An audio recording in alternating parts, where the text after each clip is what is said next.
Hey guys, it's Jan, also known as Zenbluster, and today we are taking a look at the Top Force Evolution Junior.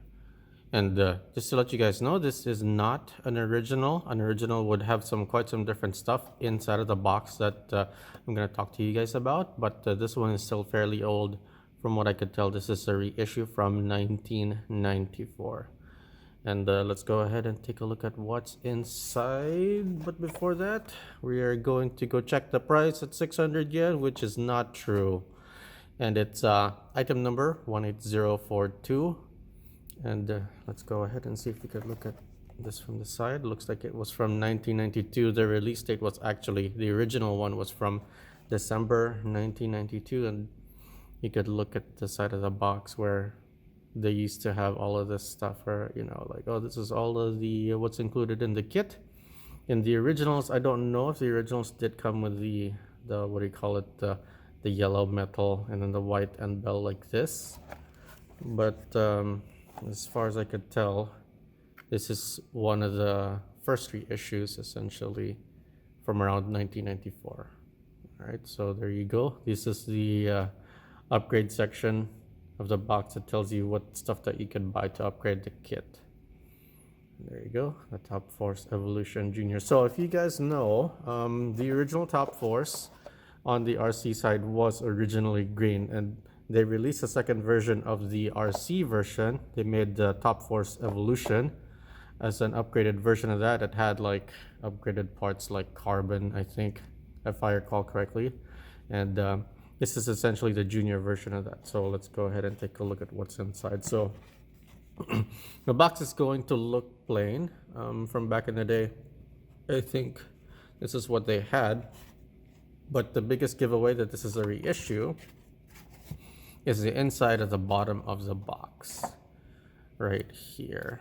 So you guys could see the fully calibrated mini 4-wheel drive kits that were already released right around that time. So you can see like the Magnum Saber, the Sonic Saber, Tridagger Axe, Spin Axe, Proto Saber, and the different the Vanguard Sonic, and then the Victory Magnum. And I think on the other side there's some of the other stuff as well. Oh, and this is the Super stuff. You can see there's the Super Avante right there, and the Geo Emperors, and then the other Super stuff like the Tom Gotti Special. I always thought that one was a cool looking one.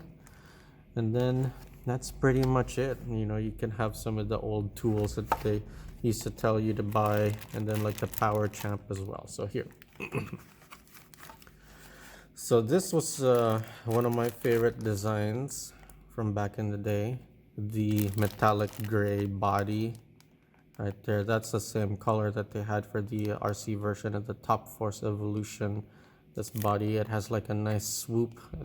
It looks like it's pretty much like, it generates a lot of downforce, but I don't know if it actually does. So yeah, it looks like a pretty weird like shape like that, like a big scoop essentially for air.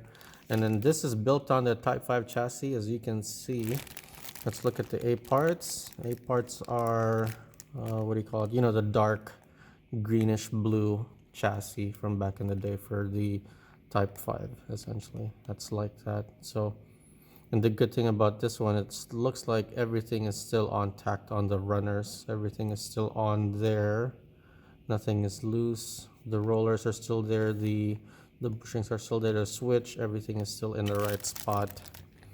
And then the body, it has the main, the rear wing, and then the shock towers essentially for the Top Force Evolution RC. That's what it had. It had some pretty big shock towers at the front. All right, let's set this aside, and then we can look at the Type 5 chassis. There you go. Wow, it still look like, this is what's really interesting to me. Even if the kit is like from 1994, like the chassis looks like it's still in pretty great condition. Like, it doesn't look like it's falling apart. It still has a little bit of stiffness and a little bit of flex on it. You can see the branding is a 1992 Tamiya. It says Bearhawk.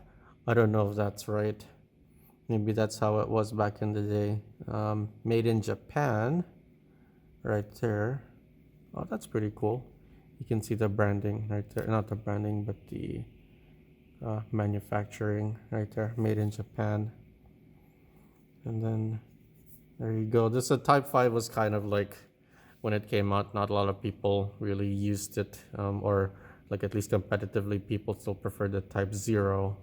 So they kept using the Type 0 up until the Super 1 came out, and a decent amount of people had converted to Super 1.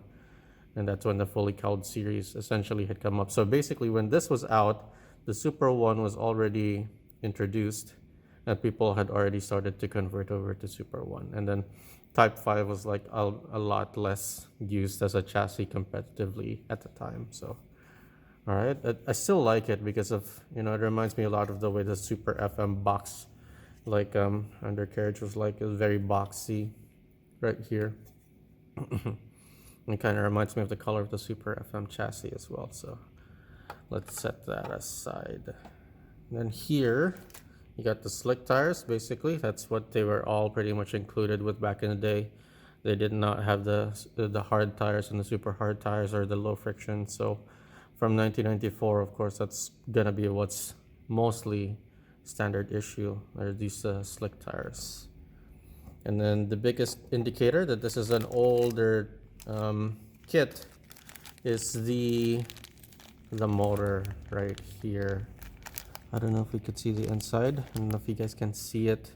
It's gonna be a bit hard to tell. The light is not gonna go in there, but it's a blue wind motor. Oh, maybe if I could shine my flashlight into it, you guys will be able to see. I don't know if you guys see that. Maybe you can slightly.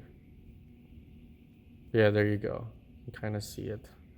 It's one of the blue wind motors, which is, from what we could tell back in the day when we were kids, the blue winds were a little bit faster than the ones that had red on the blue end bell motors. So yeah, these were actually a lot more valuable to us as kids at the time. If you were racing in the box stock category, you'd want the blue end bell motors that had the blue wind inside.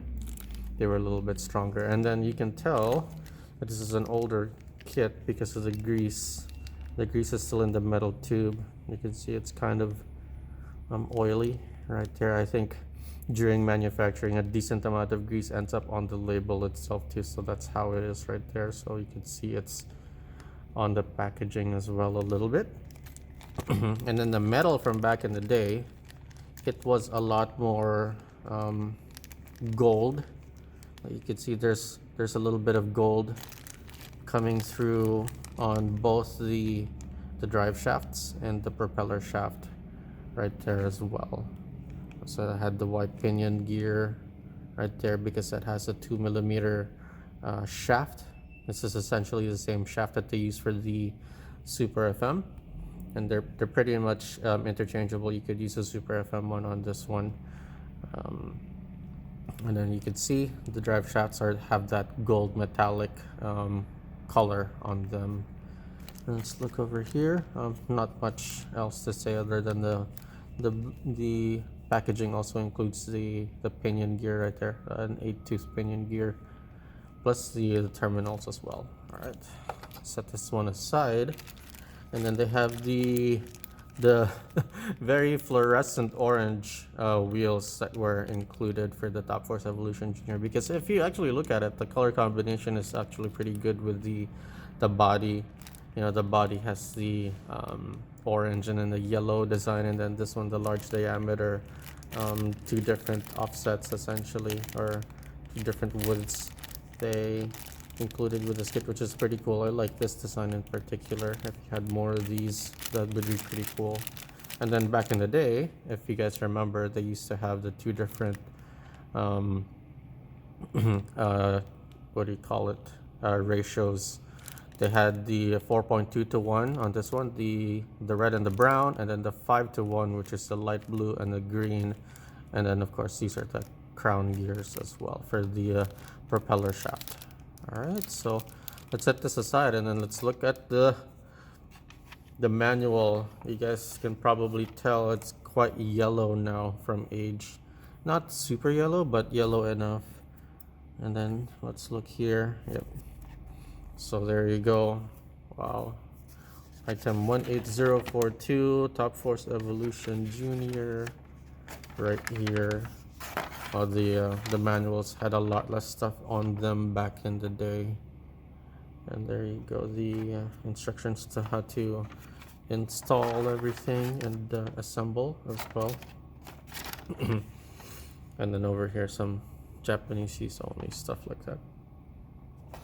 All right, so nothing out of the ordinary on this one. And let's take a look at the stickers. Wow, look at this. Yeah, it is. You can tell that it's fairly old. It is slightly yellowing too on the white over here on the actual sheet itself. But the colors on the actual stickers themselves are still pretty vivid. You know, as long as you keep your kits inside of, you know, a pretty good environment, you're gonna have very little issues with the wear and tear. Sorry about that. That was my phone. And then this is, yeah, impressive numbers. Top Force. Look at that. Evolution. It's just, I love the branding on these kits from back in the day. It's pretty funny right there. So yeah, let's set that aside. And then we're gonna go ahead and rate this kit in terms of value, collectability, and upgradability. So for value, honestly, it's kind of hard for me to rate this kit because it's been a while since I bought it. It's been about, I think, late 2019 when I bought this kit, like around, I don't know, November or December. One of my friends was telling me, hey, look, we can buy all of this stuff from China. And what's funny is I think this particular kit came from Japan first, because if you look, it has the yen symbol on the side of the box for 600 yen. So it came to China from Japan at 600 yen. It never got opened, essentially, in 1994. And then it stayed there up until I bought it in, I think, 2019. So it's been a while. And yeah, I don't remember how much I paid for it, but I don't think I paid as much as what is listed on eBay. So if you actually look at eBay pricing, there's one kit that I saw that's actually available. It's listed at $155. I don't know if that's accurate. Most of the time when stuff like this gets listed on eBay, it's going to be listed at, you know, whatever the seller thinks it's worth, but that doesn't mean it's going to sell at that price. So always bear that in mind when you're looking at reference prices on eBay. You should at least look at sold listings. Generally, for mini four-wheel drive collectible stuff, nothing really sells. And you could have it, I mean, most of the time, the easiest way to sell this stuff is between collector to collector.